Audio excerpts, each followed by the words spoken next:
MA history സബ്ജക്റ്റിൻ്റെ third സെമ്മിൻ്റെ പാർട്ടായ പെർസ്പെക്റ്റീവ് ഓഫ് ഹ്യൂമൻ റൈറ്റ്സ് എന്ന ടെക്സ്റ്റിലെ 1.6 മാഗ്ന കാർട്ടാണ് നമ്മൾ കഴിഞ്ഞ ദിവസം കണ്ടത്. അതിൻ്റെ ബാക്കി ഭാഗങ്ങളാണ് ഇന്ന് ചർച്ച ചെയ്യാൻ പോകുന്നത്. 17 മുതൽ 19 വരെയുള്ള നൂറ്റാണ്ടുകളിൽ യൂറോപ്യൻ സംസ്കാരം ഈ അടിസ്ഥാന അവകാശങ്ങളെ നിയമപരമായ വ്യവസ്ഥകൾക്ക് മാറ്റുന്ന നിയമപരമായ ഉപകരണങ്ങളുടെ ആവിർഭാവത്തിന് സാക്ഷ്യം വഹിച്ചു. ഇംഗ്ലണ്ടിൽ ശ്രദ്ധേയമായ രേഖകളിൽ ഇവ ഉൾപ്പെടുന്നു. The petition of right act June 7, 1628, the bill of rights December 1689, habeas corpus 1679. ഈ രേഖകൾ പാർലമെൻ്ററി സംവിധാനം, സ്വതന്ത്ര തിരഞ്ഞെടുപ്പുകൾ, അഭിപ്രായ സ്വാതന്ത്ര്യം, ജാമ്യത്തിൽ വിട്ടയക്കാനുള്ള അവകാശം, ക്രൂരമായ ശിക്ഷകൾ നിരോധിക്കൽ, സ്വതന്ത്രമായ വിചാരണയ്ക്കുള്ള അവകാശം എന്നിവ സ്ഥാപിച്ചു.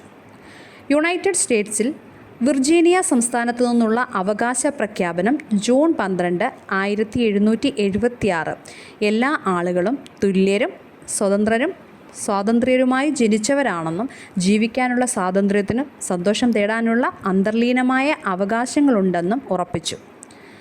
ഫിലാഡൽഫിയയിലെ സ്വാതന്ത്ര്യ പ്രഖ്യാപനം ജൂൺ 12, 1776 ആളുകൾ തങ്ങളുടെ നിയുക്ത അവകാശങ്ങൾ ഉറപ്പാക്കാൻ സർക്കാരുകളെ സ്ഥാപിക്കുന്നു. ഈ അടിസ്ഥാന ആശയം സ്ഥാപിച്ചു. ഈ രേഖകൾ മനുഷ്യാവകാശങ്ങളുടെ വികസനത്തിൽ അഗാധമായ സ്വാധീനം ചെലുത്തുകയും ആധുനിക ജനാധിപത്യത്തെ രൂപപ്പെടുത്തുന്നതിന് തുടരുകയും ചെയ്യുന്നു. രണ്ടാം ലോകമഹായുദ്ധത്തിൻ്റെ അതിനുശേഷം യുണൈറ്റഡ് സ്റ്റേറ്റ്സ് മനുഷ്യാവകാശങ്ങളെ നിർവചിക്കുന്നതിലും പ്രോത്സാഹിപ്പിക്കുന്നതിലും ഒരു പ്രധാന പങ്ക് വഹിച്ചു. അതിനു മുമ്പ് പ്രധാനമായും രാഷ്ട്ര സംസ്ഥാനങ്ങൾക്കുള്ളിൽ വികസിച്ചതാണ് സാർവത്രിക മനുഷ്യാവകാശ പ്രഖ്യാപനത്തോടെ UDHR ആരംഭിക്കുന്ന വിവിധ അന്താരാഷ്ട്ര പ്രാദേശിക ഉടമ്പടികളും ഉപകരണങ്ങളും മനുഷ്യാവകാശങ്ങൾ ക്രോഡീകരിക്കുന്നതിൽ പ്രധാന പങ്ക് വഹിച്ചിട്ടുണ്ട്. ഇതിൽ പ്രധാന പങ്ക് UN ആണ് വഹിച്ചത്. ഭാവിയിലെ അതിക്രമങ്ങൾ തടയുക എന്ന ലക്ഷ്യത്തോടെ 1948 ഡിസംബർ 10 അംഗീകരിച്ച UDHR ജീവിക്കാനുള്ള അവകാശം ഒരു അടിസ്ഥാന മനുഷ്യാവകാശമായി വീണ്ടും ഉറപ്പിക്കുന്നതിനപ്പുറം പോകുന്നു.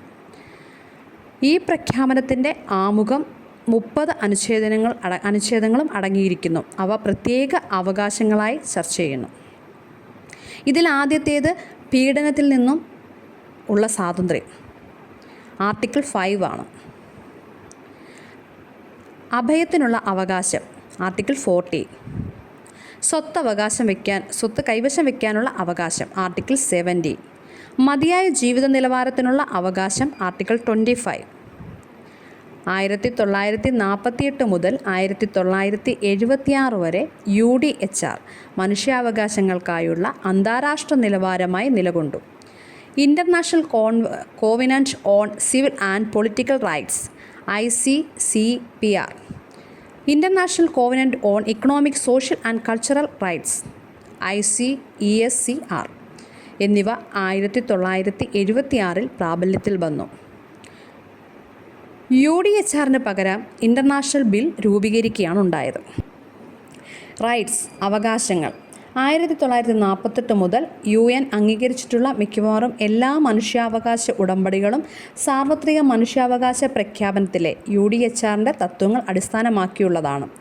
സാമ്പത്തിക, സാമൂഹിക, സാംസ്കാരിക, സിവിൽ, രാഷ്ട്രീയ അവകാശങ്ങൾ എല്ലാവർക്കും ആസ്വദിക്കാനുള്ള സാഹചര്യങ്ങൾ സൃഷ്ടിക്കുന്നതിന് സ്വതന്ത്രരായ മനുഷ്യരെക്കുറിച്ചുള്ള ആശയം കൈവരിക്കുന്നതിന് ആവശ്യമാണ്.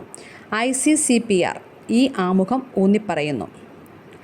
ഉടമ്പടികൾ പ്രാബല്യത്തിൽ വന്നത് ഒരു സുപ്രധാന നാഴികക്കല്ലായിരുന്നു. കാരണം മനുഷ്യാവകാശങ്ങളും മൗലിക സ്വാതന്ത്ര്യങ്ങളും പ്രോത്സാഹിപ്പിക്കാനും സംരക്ഷിക്കാനും രാജ്യങ്ങൾ നിയമപരമായും ധാർമ്മികവുമായി ബാധ്യതകൾ ഏറ്റെടുത്തു. ഇതൊക്കെയാണെങ്കിലും UDHRൻ്റെ സ്വാധീനം വ്യാപകമായി നിലനിൽക്കുന്നു.